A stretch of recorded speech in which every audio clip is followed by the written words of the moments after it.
Hey, yo, the pizza here. Welcome to Pizza on Tuesdays, and this is episode 5, recap and Reva Rant, I guess.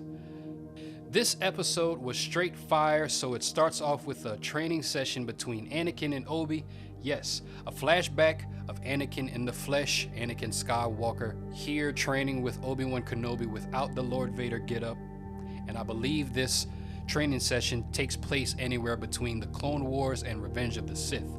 But it seems as if these flashbacks are Vader's in his memories, I believe. I guess he's reminiscing.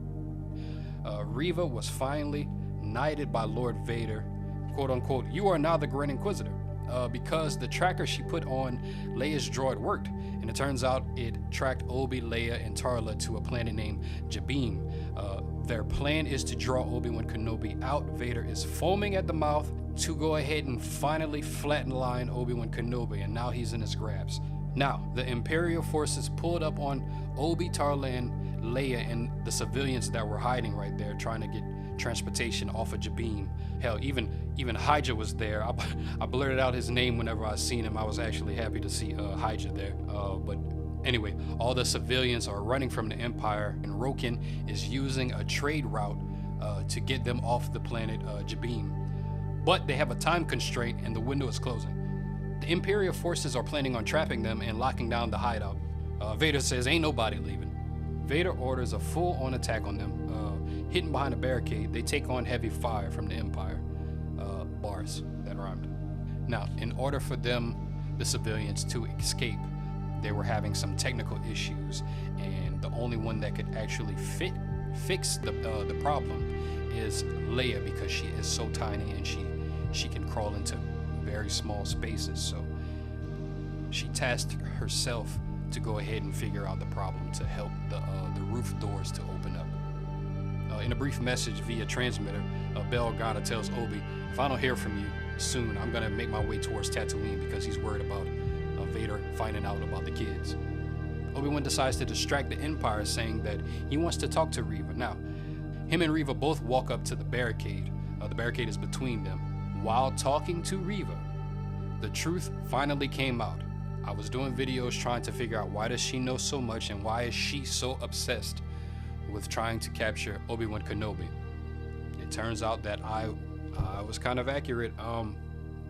Reva had lost friends and had early trauma and wanted to kill Anakin Skywalker herself because she seen him killing her friends.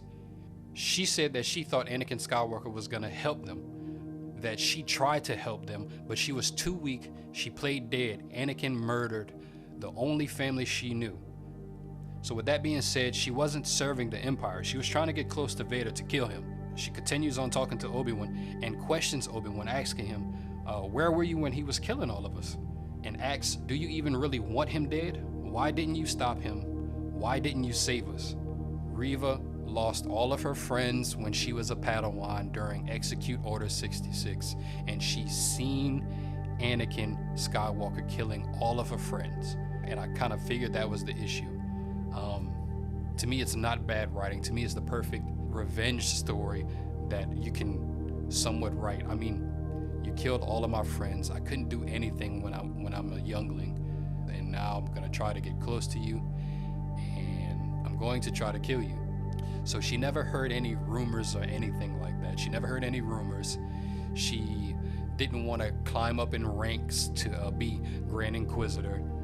She witnessed it herself. She witnessed Anakin Skywalker murdering everybody, murdering younglings, and she knew that he turned to the dark side and that he is now Darth Vader. She just knew.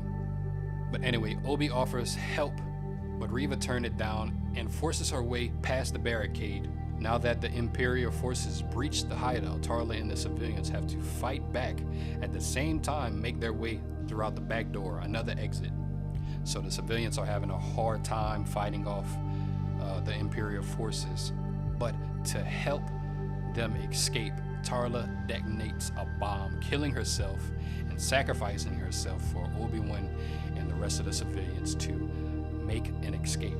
But Obi-Wan had to make sure that Darth Vader wouldn't follow them. So he gave himself up to convince Reva that Vader is coming for him and that you, Reva can take him out while Vader is focused on me, Obi-Wan. Reva silently agrees, then lets Obi leave basically to catch up with the others. Now Vader is on his way to the hideout because he thinks that Obi-Wan is captured. Leia finally gets that door open on the rooftop so the civilians can actually escape. But while escaping, Vader force grabs the ship out of the air, bringing it down to the ground, ripping it apart with the force. But it was a decoy, then the real ship with the civilians escape, along with Obi-Wan and Leia being inside it. While Vader stares off into the sky, Reva is behind him, ready to battle with Vader. She ignites her lightsaber, but Vader is crazy strong. Vader dodges swing after swing with Reva's Inquisitor saber. Vader takes the saber with force and splits the saber in half and throws her the other half. He expects a real battle between the two of them. Of course, Vader overpowers Reva, bringing her to her knees, stabbing her through her stomach with her own saber. With blurry vision looking up at Vader, Vader says, "Did you believe I did not see it, youngling?" Meanwhile, the Grand Inquisitor, the OG Grand Inquisitor, that we all thought was dead, well, that I thought was dead, walks up next to Vader, snatches his pin off of her, and tells her, "Revenge does wondrous for the will to live, don't you think?" He tells her, "Back to the gutter you go," and then walks off. While on the ground, Reva noticed Obi's transmitter was on the ground also, and listened to the message that Bail Organa left Obi. And now I believe she knows about Luke Skywalker, and I'm as of right now, I'm wondering what she's gonna do with that information. So this is Pizza on Tuesdays, episode 5 recap. Thank you for listening and watching. Please subscribe and appreciate it. Thank y'all so much.